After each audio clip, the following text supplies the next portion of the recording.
फरोश की तमन्ना अब हमारे दिल में है, देखना है जोर कितना बाजुए का दिल में है। આજે 23 માર્ચ શહીદ દિવસ। આ દિવસ આપણને એ સમયની યાદ અપાવે છે કે જ્યારે બ્રિટિશ શાસનથી આઝાદ થવા ભારતમાં અનેક બલિદાન અપાયા।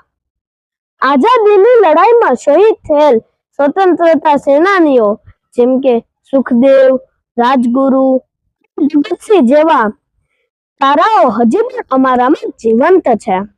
તેમના ત્યાગ અમને પ્રેરણા આપે છે કે આ દિવસ ભલે કઠિન હોય પરંતુ એ ઇતિહાસમાં એક નવો સૂર્યોદય લઈને આવ્યો છે।